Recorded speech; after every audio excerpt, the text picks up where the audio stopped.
la radiología intervencionista es un método que sirve para manejar pacientes delicados, pacientes que por una u otra razón el manejo quirúrgico abierto es imposible en el momento. Significa que pacientes que están inestables y que una cirugía podría generar empeoramiento de su estado o la muerte del mismo. Entonces se recurre a la radiología intervencionista. ¿Qué consiste la radiología intervencionista? Es la instrumentación o la introducción de guías, catéteres, agujas o instrumentos a través de pequeñas heridas que puedan entrar a cavidades o órganos con el objetivo de hacer dos cosas. Una puede ser desde el punto de vista diagnóstico y el otro puede ser desde el punto de vista de tratamiento. Entonces la radiología intervencionista actúa en dos áreas, ya sea para diagnosticar o ya sea para tratar. En este caso puede consistir en utilizar punciones percutáneas a través de paredes torácicas, abdominales o a través de vías arteriales o venosas, con el objetivo de llegar al área de afección y poder hacer un diagnóstico o poder hacer un tratamiento. Aquí les presento un equipo de hemodinamia. Es un equipo que se utiliza en radiología intervencionista porque es una sala completa. Es una sala que tiene monitores, que puede evaluar frecuencia cardíaca, frecuencia respiratoria, presión arterial, y ser monitoreada en pantallas, y que a través de los rayos X que están en un tubo de este tubo está acá, aquí hay una cosa que se llama intensificador de imágenes, o sea, puede magnificar la imagen para yo verla en un monitor y ver una lesión específica. Entonces son equipos especializados. En estos equipos, como les digo, hay monitores, desfibriladores, equipos de anestesia, como el que está aquí, y una serie de instrumentación o materiales que se utilizarán de acuerdo a la patología del paciente. O sea, el paciente determinará qué instrumento voy a utilizar. Aquí se ponen campos estériles, todo un equipo como que estuviéramos en sala de operaciones. En el momento de realizar el estudio es exactamente como una sala de operaciones. Este es el que está en la universidad, ustedes mirarán, este se mira más pequeño, pero la realidad es que es más compacto. En este caso el tubo está arriba y el intensificador de imágenes está abajo. Entonces el objetivo fundamental es tener el mismo principio, solo que más compacto. Y este tiene muchos más monitores de control y si ustedes se fijan está automatizado. Este es otro equipo diferente, ¿verdad? Y en muchas ocasiones depende del hospital, depende las características, depende del estudio, depende de factores económicos, qué equipo tendrá cada institución. Estos equipos son extremadamente caros. Como les dije, la radiología intervencionista actúa en dos áreas grandes, ya sea diagnósticas o terapéuticas. En las diagnósticas es lo que ustedes conocen como las biopsias, y las biopsias pueden ser de dos tipos, por aguja fina o PAF o por aguja gruesa, ¿verdad? Las de aguja fina se utilizan en lesiones pequeñas, como por ejemplo tiroides, ganglios de cuello, lesiones pequeñas de pulmón. Las de aguja gruesa se usan en hígado, en pulmón si la lesión es grande, en vaso, en páncreas, Si la lesión es grande, la única que no se biopsian normalmente es el riñón. El riñón no se biopsia, ni con agua fina ni con agua gruesa. Si se va a hacer algo así es cuando la impresión clínica es que es una lesión benigna y que se biopsia única y exclusivamente porque hay lesiones que aunque sean benignas tienen un crecimiento. Dice que el crecimiento provoca alteraciones. Permítanme un momentito. Te devuelvo la llamada después porque estoy en clase.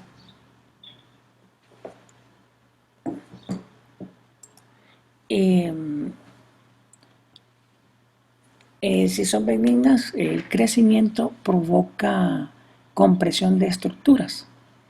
Entonces, la biopsia se hace más para saber si el tratamiento terapéutico se puede hacer con algún tratamiento con radiación. Hay lesiones benignas que se pueden radiar y se pueden disminuir de tamaño. O si necesitan una nefrectomía parcial. Si es una lesión maligna, no se biopsia. ¿Por cuál razón? Si la lesión maligna está dentro del riñón y está bien encapsulada, es una lesión en el esquema de gradación o de valoración un grado 1. O sea, tiene un pronóstico bueno. Si yo biopsio y rompo la cápsula, inmediatamente la convierto en un grado 3. Tiene un pronóstico reservado y un tratamiento más complicado. Entonces, las lesiones tumorales circunscritas no se biopsian. Ahora, si está rota la cápsula, ya es un estadio 3. Entonces, no va a cambiar nada que yo lo biopsie. Pero si está íntegra la cápsula, no se debe de biopsiar. Terapéuticas. Bueno, hay momentos en que se forman colecciones. Puede ser en pulmón, puede ser en mediastino, puede ser en abdomen, puede ser en hígado, puede ser en vaso, puede ser secundario a una apendicitis, a una colecistitis, etcétera, colecciones que muchas veces sacarlas significa una nueva cirugía. Una nueva cirugía implica adherencias o complicaciones mayores. Entonces, eso implicaría una nueva cirugía. Entonces, la radiología intervencionista puede hacer una pequeña herida con el objetivo de introducir catéteres que permitan poder drenar esa colección a través de pequeños tubos hacia el exterior. Y el drenaje va a ser corto, lento, y nos va a permitir la mejoría clínica del paciente en 24 a 72 horas. La nefrostomía percutánea se utiliza cuando hay un proceso obstructivo a nivel de vías urinarias.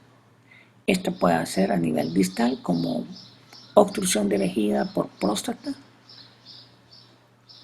cáncer de vejiga, estenosis vesiculoreteral, obstrucción por cálculos grandes, no operatorios en el momento del estudio, por tumores, por cáncer de cervix, etc. Cualquier cosa que provoca dilatación de la vía biliar y genere una hidronefrosis, que la hidronefrosis nos provocará consecuentemente una alteración en la función renal.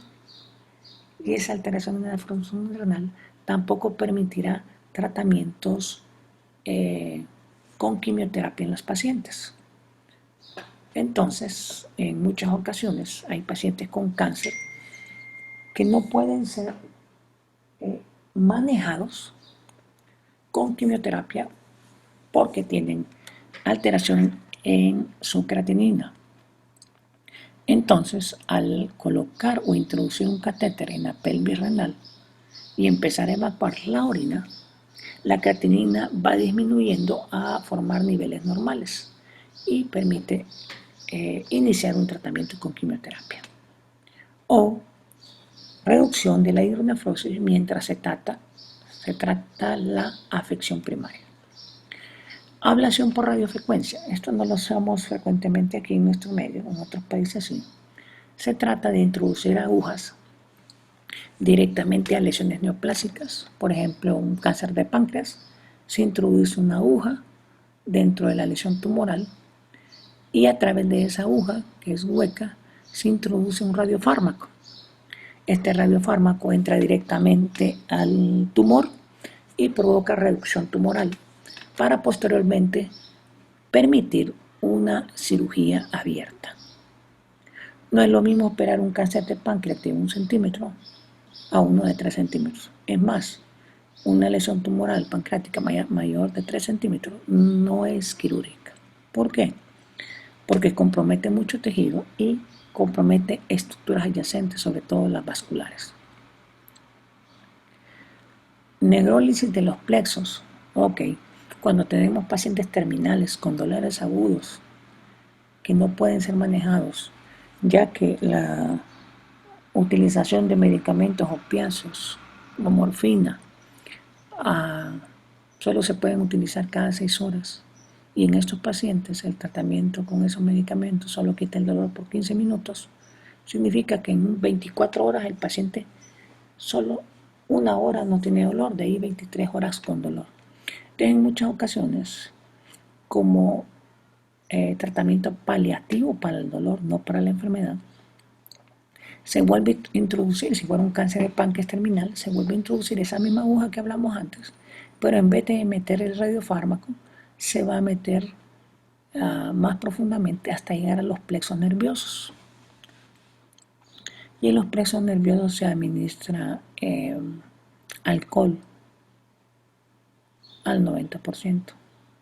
Eso provocará que se quemen o se destruyan el plexos nerviosos y el paciente, después que despierte, porque hay que sedarlo, el paciente despierta sin dolor. Si hay sus complicaciones, sí. Como hay alteración de los plexos, puede haber alteración de la motilidad y el paciente puede presentar diarrea. Colocación de arpones, como los que vimos en mama. Cuando hay microcalcificaciones, se meten arpones. Dentro de esos arpones son agujas huecas que dentro de ellos tienen un alambre doblado sobre sí mismo. Normalmente el alambre es como el grosor de la... Y creo que es el mismo material de la quinta cuerda, ¿verdad? El grosor de la cuerda número 5 de las guitarras. Y el objetivo es dejar ese arpón alrededor de las calcificaciones y que el cirujano solo quite esa área adyacente. Tratamientos de quistes es la punción de quistes gigantes, ya pueden ser hepáticos, pueden ser mamarios, con el objetivo de absorber el líquido y reducir el tamaño del mismo. Si son quistes persistentes, se aspiran completamente, se reducen y ligeramente sedado el paciente se puede administrar otra vez alcohol para que las paredes se peguen y no se vuelva a formar. Entonces son los dos mecanismos con los que ustedes pueden utilizar la radiografía intervencionista. Importante en los pacientes, debe estar en ayunas, tener la historia clínica reciente, exámenes recientes, también los tiempos de coagulación, un consentimiento informado en el cual el paciente entienda cuál es el procedimiento, para qué sirve. Las pruebas de imágenes tienen que ser recientes, no más de 2 meses, ¿verdad? Y la explicación al paciente del procedimiento que se va a hacer. Importante la localización de la lesión. De acuerdo a la localización, el tamaño y la forma de la lesión es que uno decidirá qué tipo de biopsia va a hacer, si por aspiración o una biopsia con aguja gruesa. La estructura anatómica también cambia. No es lo mismo una lesión pulmonar periférica que una lesión pulmonar central. Entre más central, peor pronóstico, más complicaciones. Aquí es un procedimiento, miren la limpieza, como que estuviéramos en sala de operaciones. Aquí es un estudio de una arteriografía, lo que está mostrando la arteriografía es que hay múltiples defectos de llenado, ¿verdad? Se mira como rosariada, y aquí, si ustedes se fijan, aquí estamos viendo la profunda, pero la superficial no es como esta, está obliterada. ¿Por qué? Porque hay una obstrucción a este nivel. Entonces, la arteriografía lo que nos está indicando es que hay un proceso obstructivo, a qué nivel, qué longitud va a tener y cuál va a ser el manejo posterior. Si van a tener que poner un injerto de esa vena desde aquí hasta la vena femoral o hay que recanalizar y de qué forma había que recanalizar, etc. Todo tiene que ver en base al paciente. Aquí tenemos un estudio cardíaco que el objetivo es ver las arterias coronaria izquierda, su circunfleja y su descendente para ver si hay signos de estenosis y con eso determinar si hay que colocar stent o no. Aquí un estudio angiográfico que está mostrando un tumor a nivel del útero y que a través de radiografía intervencionista se introduce un catéter, una guía que llegue hasta la arteria distal que irriga este tumor, tanto del lado izquierdo como del lado derecho, y colocar una solución que obstruya esa arteria, y al obstruir esa arteria lo que va a provocar es disminución considerable del tumor que permita una cirugía posterior o a su vez un cambio involutivo que desaparezca el tumor por falta de vascularidad.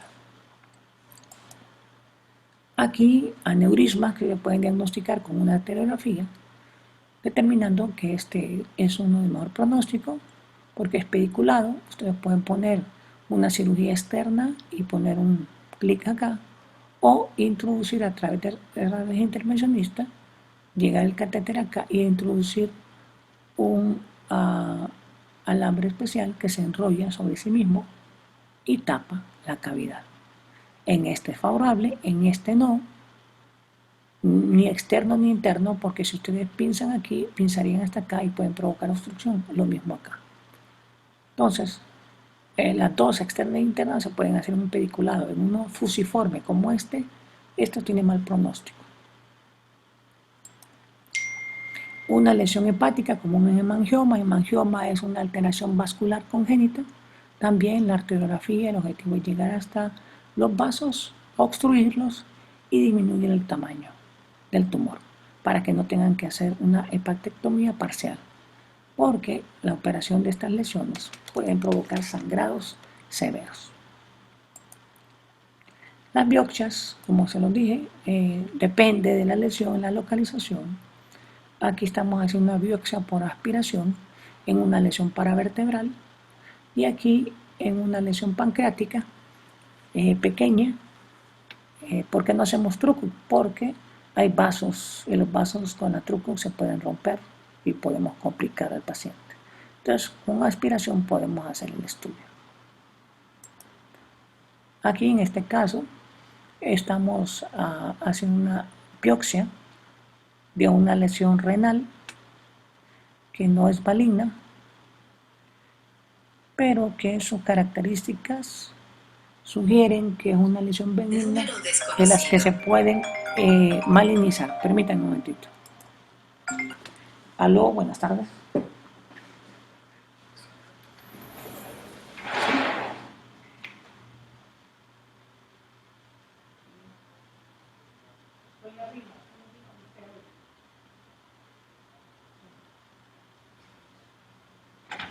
Muñeca, ¿me puede recoger la medicina?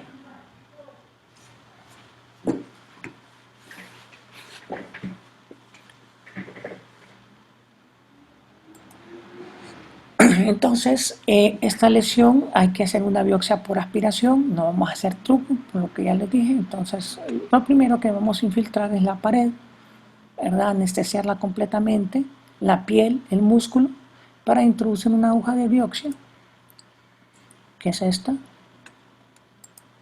que nos permita llegar a la lesión renal,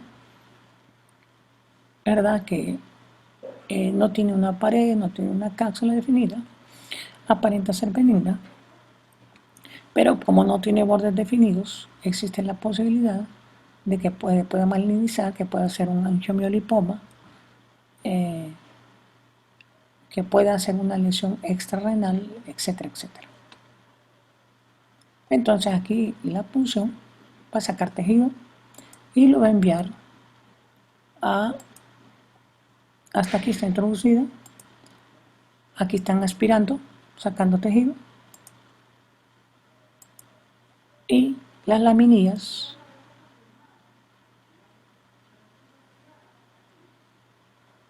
a donde se extenderá el material. Aquí una biopsia de una lesión mediastínica. Ustedes ven la aguja que está pegando al esternón con el objetivo de no tocar pulmón y no hacer neumotórax. Aquí ligeramente se saca tejido por biopsia por aspiración y también se va a enviar también a estudio histopatológico. Aquí una lesión en abdomen donde se mira una masa lobulada múltiple que por su localización podría ser un linfoma, un tumor de Gis o un ampuloma, pero que produce una suboclusión tanto gástrica como de vías biliares. Entonces, aquí, por el tamaño de la lesión, que es 62.4 milímetros, podemos tomar la decisión de hacerla una biopsia truco y no por aspiración. Localizamos el corte por la tomografía y con ella introducimos hasta la profundidad, medimos la profundidad, el tamaño, la localización y hacemos con una aguja especial que es de pistola, dispara, mete la aguja, corta, saca y lo que salen son pequeños cilindros. Estos cilindros se introducirán en solución de formalina y después se enviarán a estudio histopatológico. La nefrostomía percutánea que les hablé cuando había dilatación de la pelvis, pues son los instrumentos que se usan.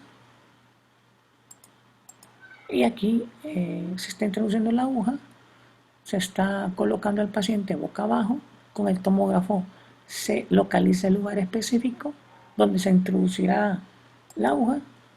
Posteriormente se introduce una aguja que llega hasta la región pélvica.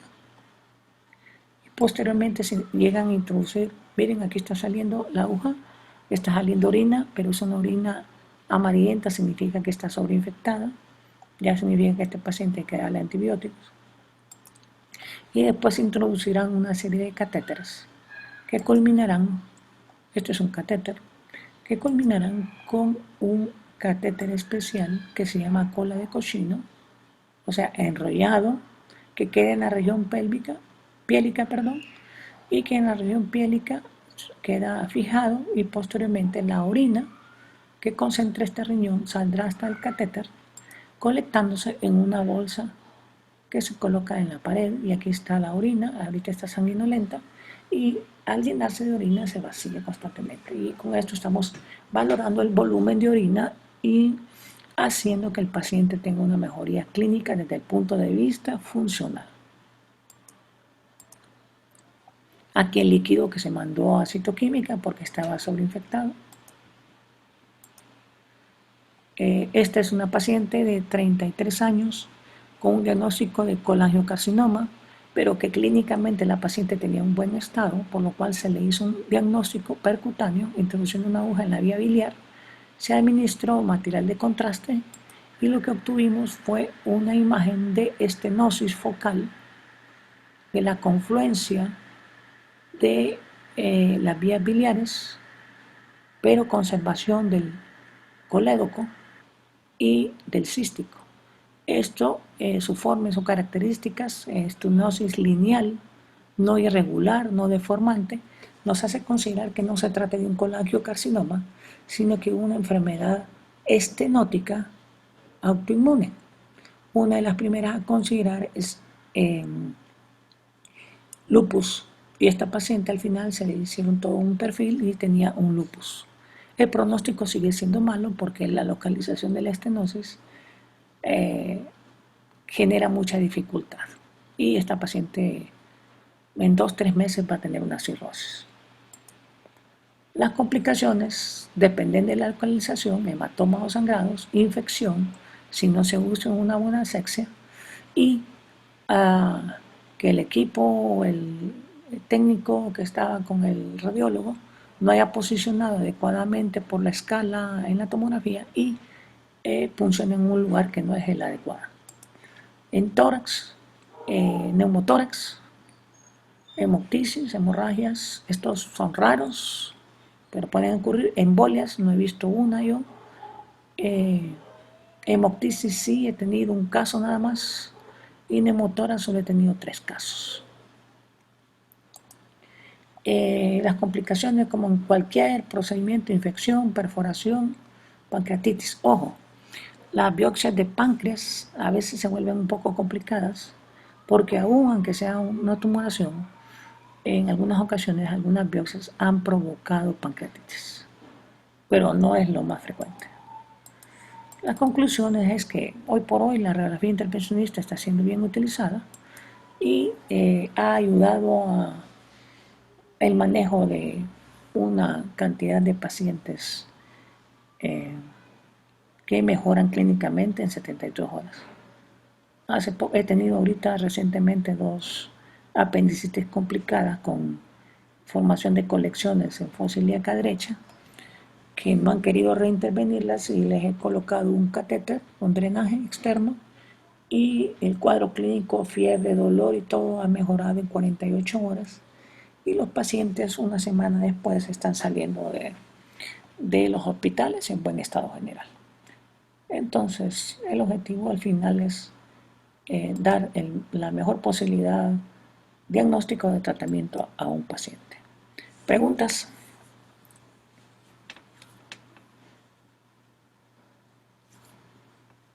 ¿Comentarios?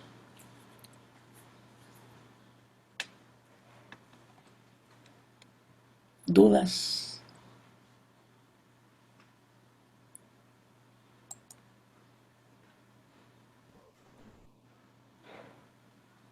Todo claro, doctor.